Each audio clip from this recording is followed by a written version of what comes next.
Hey guys, how you doing? Now, I thought I'd do this one on the beach because it's quite a warm day today. It's 28 degrees and warmer in the sun.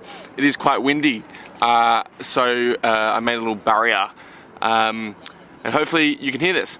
Now, this is tips for teaching in Korea part 2. Okay, so part 2, and that is this bloody hair's in the way. First of all, point 4. If you've got sick days, use them. Use them. Now, in Korea, they don't want you to use your sick days. Now, the thing is, it's written in your contract, so bloody use them when you're sick. The Koreans have this thing that if you're not in the hospital or you're not vomiting, you should come to school, teach all your classes, and then go home and then get like permission from the principal, which is total bullshit.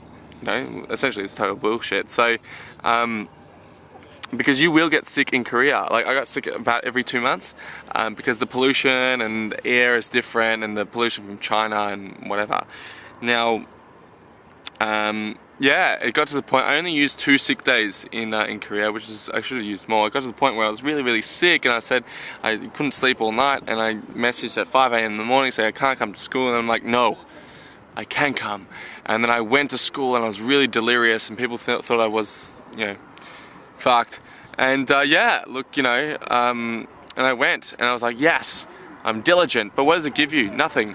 It's fucking stupid. So grow some balls and use a fucking sick day. Point 5 is watch out for evangelical Christians. Now, I got nothing against them except the fact that they always want me to join their congregation, and this kind of happens, obviously all over the world, but for me more so in Korea, and because like 30% of Koreans are Christian, and they're like evangelical, and so they're really out on the street trying to get you to join and go to Jesus and stuff. And you might have a few friends that are Christian, and if you get to talking with them, then they'll like invite you over, and then they'll talk to you about joining the church and stuff. And like, I got my own church, like that's the thing, and people kind of didn't respect that enough, I think.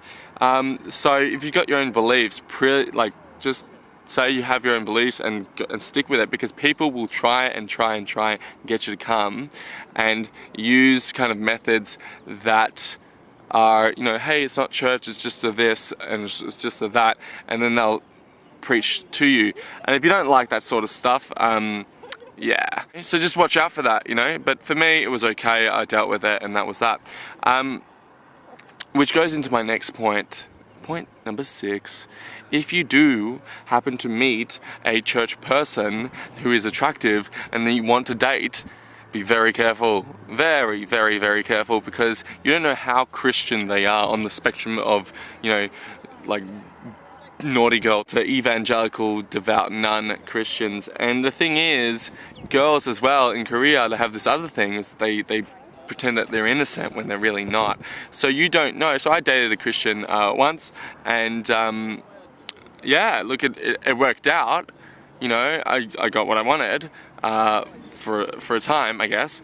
But yeah, look, on the most part, if they're devout, then they won't kind of go clubbing or do things with you that are of a dancing nature and drinking alcohol and all that jazz. It's very, very complicated. I get very confused. That's kind of it for now. Yeah, cheers, peace out.